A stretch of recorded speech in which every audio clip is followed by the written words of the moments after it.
Welcome to the Standing Up to POTS podcast, otherwise known as the POTScast.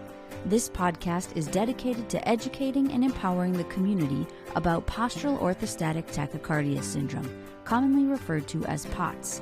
This invisible illness impacts millions, and we are committed to explaining the basics, raising awareness, exploring the research, and empowering patients to not only survive but thrive. This is the Standing Up to POTS podcast. Hello, POTS patients, and all you fine people out there who care about POTS patients, like I do. I'm your occasional host, Mike Brook, and this is an episode of the POTS Practitioners, where we're going to talk about nutrition strategies to fight autoimmunity. We'll be talking today with your usual host and my always wife, Jill Brook. Jill is a longtime nutritionist in California. She holds degrees from Princeton University, UCLA, and the Central Wisconsin Institute of Acrobatics and Cheese. She's nutrition consultant to Dysautonomia Clinic, research liaison to Standing Up to POTS, and she's a POTS patient herself with enough autoimmune conditions that she tracks her flares on a wall-size calendar. Welcome, Jill. That part's not actually true, but thank you, and thank you for hosting. So this topic has been requested several times by listeners, especially after episode 67, where you talked to Dr. Kathy Peterson about the basics of autoimmunity. Now, before we get started, can you remind us what is autoimmunity and why it matters for POTS? Sure. Autoimmunity is when the body's immune system attacks some of its own healthy tissue. There are over 100 or more different autoimmune conditions defined by which type of tissue is being attacked.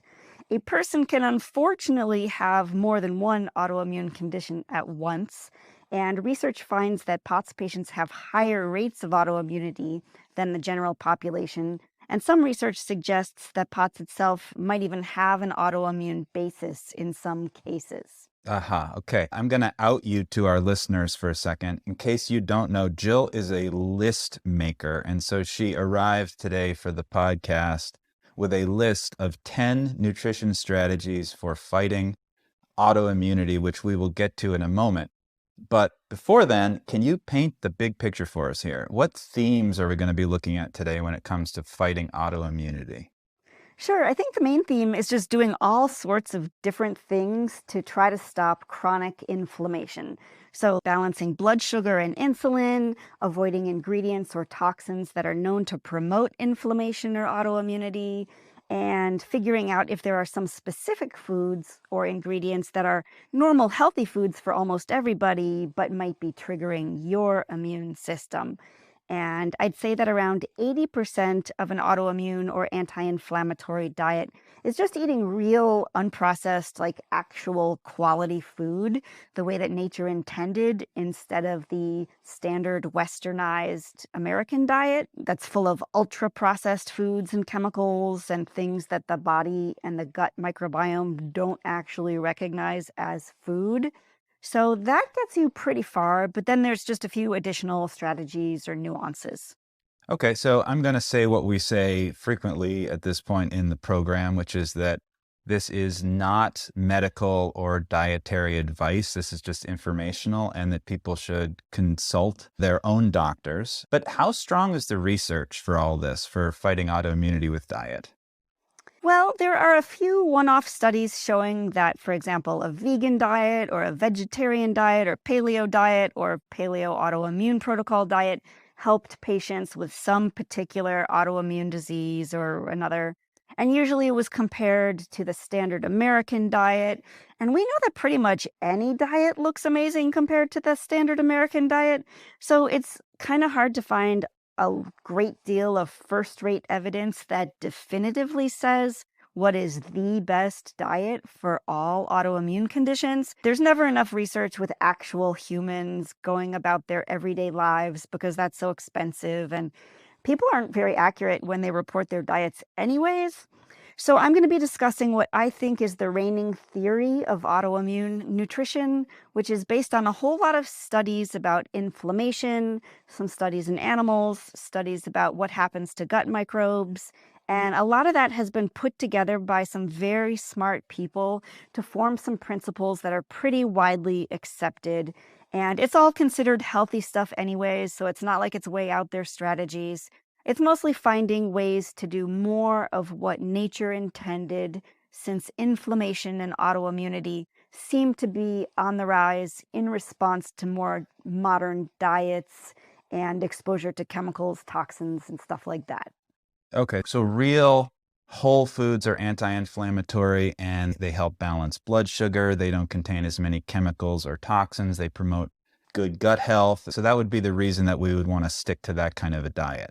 Yep, exactly. Okay, so if anyone doesn't remember why gut health is important to inflammation or autoimmunity, they can go back and listen to episode 58 because that is so important. We dedicated an entire episode to it.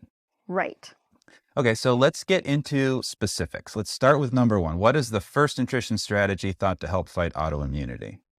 Well, for the first three strategies, I'm going to reiterate what we said in the gut health episode. Okay, so again, episode 58, and we talked about how the diversity of the gut microbiome and the permeability of the intestinal barrier have a lot of influence over the immune system. If anyone doesn't know what we mean by gut health, or if you're a German speaker, gut health, they might want to listen to that episode after this one. Right. That's really important. So the first autoimmune strategy is to avoid consuming things that disturb the healthy gut microbiome, such as excess sugar, NutraSweet, Splenda, industrial additives and preservatives, unnecessary antibiotics or excessive pesticides when possible, and then alcohol. Although I don't know a single POTS patient who even could drink the 4+ drinks a day that it would take to drink too much alcohol. But those are the things that can really disturb the gut microbiome.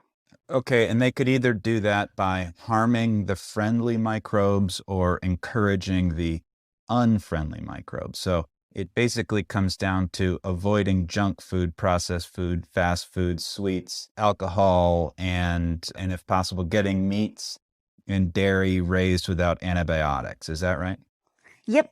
And then strategy number 2 is the flip side. It's to eat foods that really nourish the friendly microbes, especially trying to eat the widest possible variety of whole plant foods like fruits, veggies, whole intact grains, legumes, nuts, seeds, herbs, the widest variety that you can tolerate or have access to, because variety matters more than absolute quantity. You could also eat some probiotic foods like sauerkraut or kimchi to get the probiotic microbes directly, but the wider dietary variety is the key, especially from plant foods with fiber, because that gives you more microbial diversity, which is related to better health in a lot of different ways, including a calmer, more effective immune system.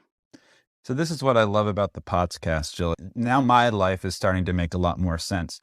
I am frequently finding additional greens, nuts, and seeds in my food. And now it makes me realize you're the one that's been putting them there. Yeah, I just want you to be healthy. I like to play a game with myself and you, which hopefully is not too annoying, to attempt to eat the rainbow as often as possible, to get a food from every color, to get a food from every different family of plant foods, and also eat every different plant part as often as possible. What do you mean by plant part?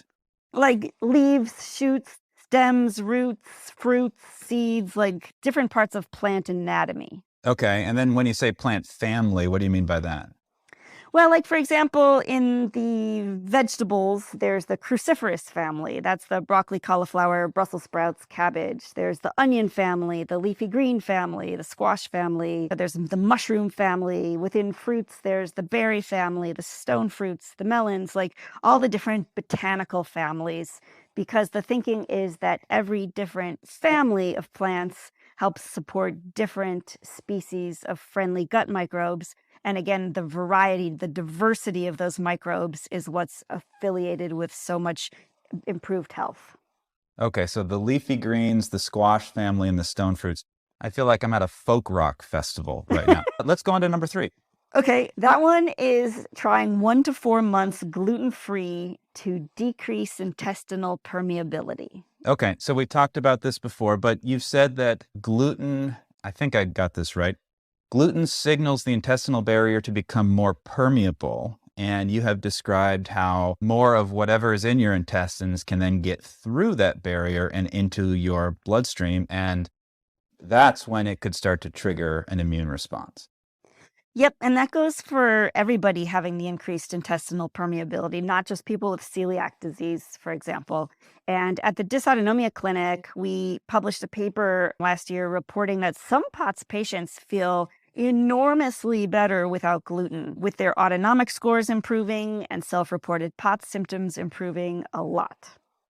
So before we move on, we have a question from a listener. So this is from Allie. So thank you, Allie, for sending this in. And Allie seems to be a real overachiever. So she asked, does less than 1 gram of cane sugar on a label constitute enough sugar to be unhealthy for gut health? Or how much is too much? So POTS patients are all overachievers. You should know that by now. But no, I cannot imagine a world where under 1 gram of sugar makes a difference for gut health or for blood sugar spikes, which we also want to avoid for fighting autoimmunity. But just to put it in perspective, according to the USDA's 2016 data, the average American consumes 17 teaspoons every day of added sugar. That's the equivalent of 2.5 cans of Coke. It adds up to 57 pounds of added sugar per year. So for all the POTSy overachievers out there, I don't think we need to worry about the 1 gram. That's practically nothing. Okay, so is there an amount of sugar that is okay? Well, the U.S. dietary guidelines would recommend limiting total sugar intake, added sugar intake to 10% of calories or less. So that works out to be like 6 teaspoons a day for women or 9 teaspoons a day for men. As you know, I don't think the USDA really has the highest standards for our health. So the autoimmune diet or a gut healthy diet would challenge you to get even lower on added sugar. But there's not an exact number. You kind of just want to go as low as you need to see results. Just do your best. I mean, sugar's addictive.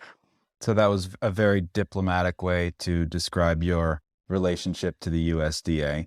So we talked about strategies to kick the sugar habit in our gut health episode, so people could look back and listen to that one. And it's right toward the end of the episode. But let's get back to your list. So what have we got? What's number 4? Get vitamin D levels up if they're low.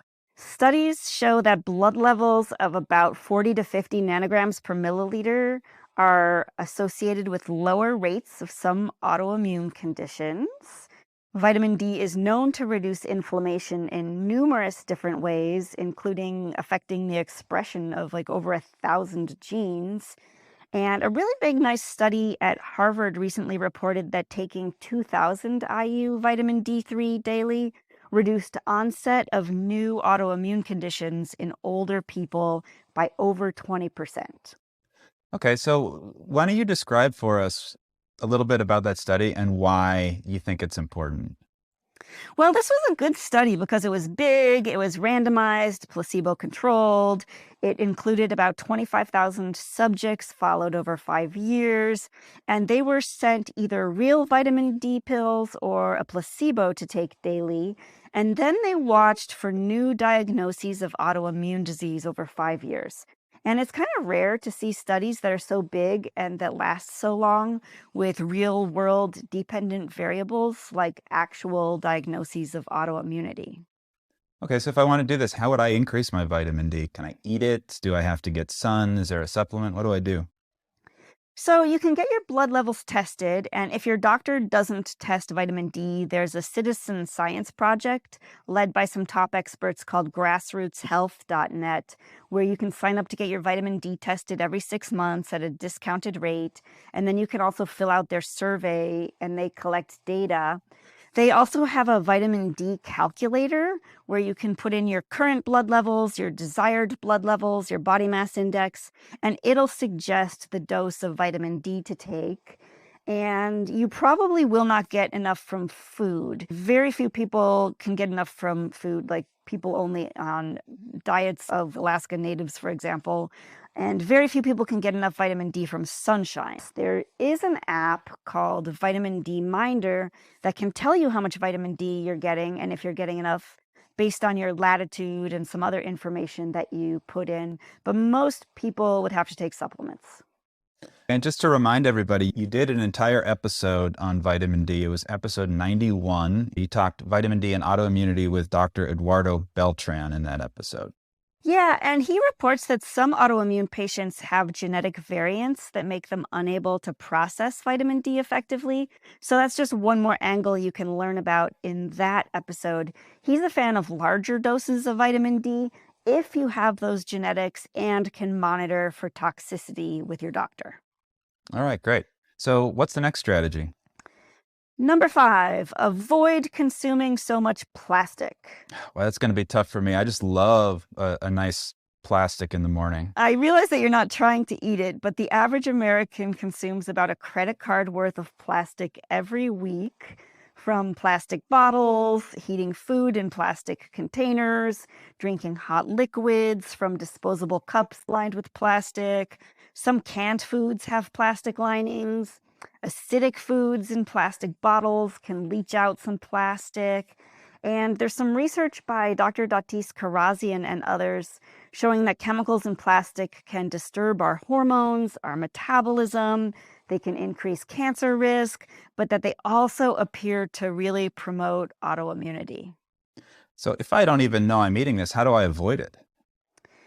Well, it's probably not possible to avoid all plastics, but you could do things like get a glass or stainless steel water bottle instead of a soft plastic one. Get powdered sports drinks and mix them in your own container so that you're not buying acidic drinks that have been sitting in plastic a long time. You can get glass storage containers so that you never heat up food on plastic. I try to buy things like vinegar or really acidic foods in glass jars instead of plastic. So things like that. Okay, so I'm just going to warn you, I'm going to use one of your trigger words now, Jill. BPA free. Tell me about BPA free things. Well, yeah, a lot of plastic containers now have the BPA free symbol on them, showing that they are free of the nasty plastic byproduct that is associated with all of these health problems. But they just replaced it with a bunch of other bisphenols, like bisphenol B through Z, instead of using A. And the research on those, unfortunately, is showing that the BPA substitutes appear even actually worse than BPA. It's just that people don't know it yet, so they're getting away with putting them in all these products. Yeah, that's an old trick, isn't it? Let's look at number 6. What's the number 6 strategy? So we already mentioned going gluten-free for 1 to 4 months. And if you notice that that helped you feel better, then a trial going dairy-free might also be worth it because the dairy proteins are similar to the wheat proteins. Okay, so this is something you would try and then you'd kind of monitor to see if it helps. And if it does, maybe keep doing it. And if not, would you just go back to eating what you were eating before? Yep, just trial and error. And dairy raised without antibiotics might also help because it might be better for gut microbes since those antibiotics kill the good microbes as well as the bad ones. So does this go for all dairy? I mean, what about more exotic ones like sheep and goat? And I think there's Jersey cows produce something called A2 dairy, and then there's, of course, lactose free. What about all those? Are those better or the same or what? Yeah, so if conventional cow dairy is causing a person inflammation, trying those other types might work for them. So the grass-fed, the lactose-free, the sheep or the goat, the A2 dairy from the Jersey cows, for example, they might find, again, it's just trial and error, that one of those dairies might not cause them the inflammation that the conventional dairy is causing them. Okay, so you said to try this if going gluten-free helps because the proteins are similar, essentially. But would this be something you might try even if going gluten-free didn't help you? Yeah, absolutely. Especially if you're having trouble figuring out how to turn off your inflammation, it's probably worth a try. Okay. All right, let's move on to the next one. Okay, number 7 is to eat a good balance of omega-3 fatty acids versus omega-6 fatty acids. Okay. And just remind us, I think people are getting too many sixes and not enough threes. Is that right? Exactly. So the omega-3s are the healthy and anti-inflammatory fats found in things like wild Alaska salmon and other wild-caught cold water fatty fish like sardines and anchovies. They're also in flax seeds and walnuts, although it's not nearly as usable when it comes from plant foods. Some people take supplements for omega-3s like fish oil or krill oil, but those don't get the amazing research findings we would expect when they're really put to the test. So that's kind of disappointing. But omega-3 supplements are an option. You would ideally use ones that do not smell like fish, because that could mean they're rancid. And you want ones that are third-party tested for things like mercury or heavy metals. Those might be better. And some people, like the researchers at nutritionfacts.org, really recommend the omega-3 supplements from algae instead of from the ocean, because then you don't worry about all the ocean contaminants. But again, I haven't seen any great actual studies comparing different types of omega-3. There is a really big study showing that having low omega-3s versus high omega-3s affects longevity the same effect size as smoking versus not smoking. So that appears to be a really big deal. But unfortunately, that same Harvard study that looked at vitamin D supplements affecting autoimmune diagnoses over 5 years, they also looked at omega-3 supplements and didn't really find any big, amazing results from it. So if I could stand fish and had an infinite budget for wild Alaskan fish, I would definitely choose to get my omega-3s from real seafood. And when you say if you could stand fish, the main issue you're talking about is histamines, I think, right? So the difficulty of getting seafood fresh enough to be low histamine. And I've seen you try a whole bunch of things here. A little canister of salmon eggs for a while that was in our refrigerator. Yeah. Yeah. So there is a company called Vital Choice Seafood that claims to freeze their fish right upon catch. And so those are thought to maybe be low histamine options for people. But I was pretty repulsed and I struggled with it. I was a coward, basically. So I went back to omega-3 supplements, which I know are inferior. I'm not proud of that. Yeah, you circled that canister for a few months, as I recall, but you eventually lost the fight. But can you say a little bit more about this sort of ratio between the threes and the sixes? Oh, right. So you want the higher ratio of omega-3s to omega-6s. And omega-6 fatty acids are not unhealthy, but if we get too many of them, then they promote inflammation. So those omega-6 fatty acids are mostly found in vegetable oils or seed oils like corn oil, soybean oil, safflower oil. So they end up in processed things like potato chips or processed snack foods. So our rule of thumb of avoiding these processed foods comes into play once again. Yep. Mm-hmm. Okay, what's the next strategy? Number 8 is to use cooking methods that are less inflammatory, like steaming, boiling, poaching, lightly sautéing, or anything that uses more moisture or lower temperatures. So as opposed to what? What would be the inflammatory cooking methods? Frying or any method that uses really high and dry heat is more inflammatory, especially if it produces browned or charred bits on your meat. Also, oils heated beyond the smoke point are thought to be inflammatory. What's next? What's the next strategy? If eating clean and avoiding known inflammatory foods isn't helping enough and someone's still having chronic inflammation, then they might think about doing some elimination diet trials to test whether a normal, typically healthy food is for some reason a trigger for them. So this would mean identifying your personal food triggers. And these are going to be different for everybody, I assume, but what are some common ones? The most common ones are things like shellfish, eggs, soy, wheat, corn, dairy, grains, legumes, tree nuts, nightshade vegetables. Say what nightshades are, please. That's the family of vegetables and some fruits. It's potatoes, tomatoes, peppers, eggplants, goji berries, and a few others. So is this just a trial and error thing where you try and see if you feel different, remove something, add something? Is that the methodology? Yeah, so that's one way to do it. You can remove a food for a month and see if you feel any different. And that's a great method insofar as it doesn't get too restrictive to just avoid one food at a time. But for people who are like all inflamed all the time in a flare and want to just feel better ASAP, they might not feel better when they just remove a single food. They might have to try something more strict and more regimented. So I think I've heard you talk about this. Typical way that this is called is the autoimmune paleo protocol. Is that right? Yeah, that's a popular one. And it is very restrictive, but a temporary elimination diet that can guide people through this phase where they strip away pretty much every possible triggering food for about 3 weeks. Hope that you feel much better by then, that, a lot of your inflammation and flare goes away. And then you can reintroduce foods one by one to see which foods are causing the flares. So what would you remove during those 3 weeks? Yeah, so it's pretty restrictive because it's trying to avoid basically anything that could be the culprit.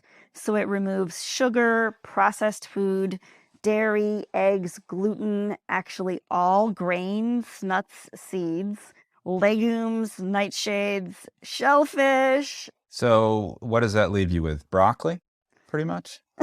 Kind of. It's really restrictive.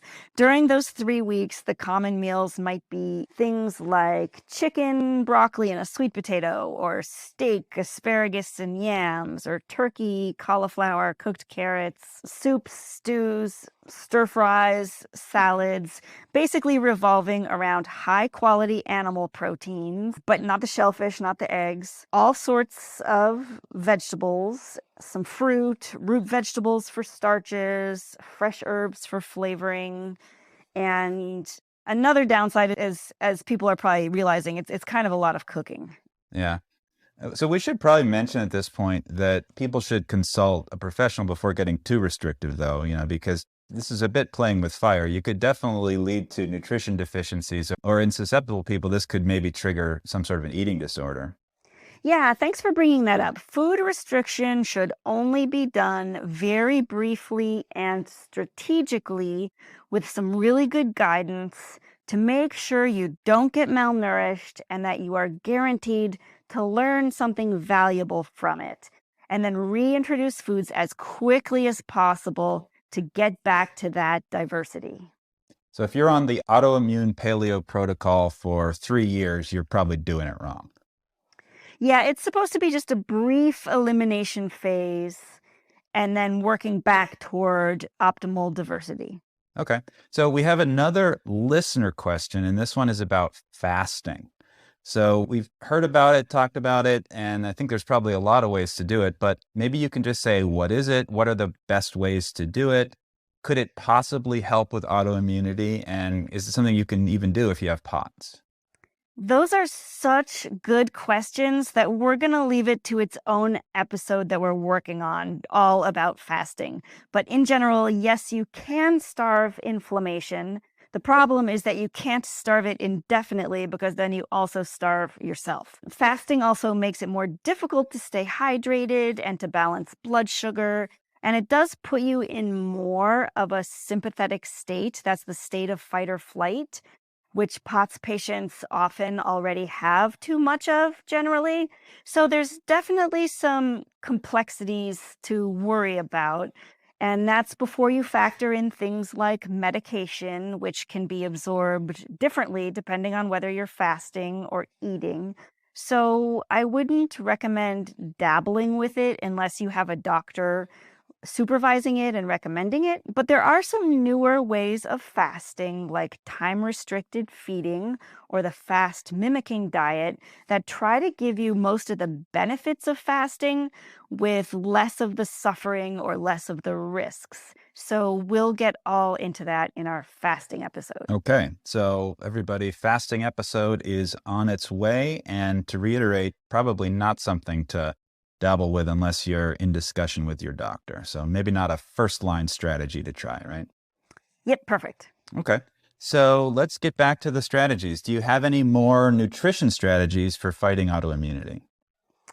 No, but there are some lifestyle strategies to mention, which won't surprise anyone, but they're just things like sleeping as well as possible, managing stress, trying to avoid smoking or secondhand smoke, trying to limit exposure to toxic substances or toxic mold, trying to avoid letting any lingering infections fester that might get your immune system all riled up, and that kind of thing.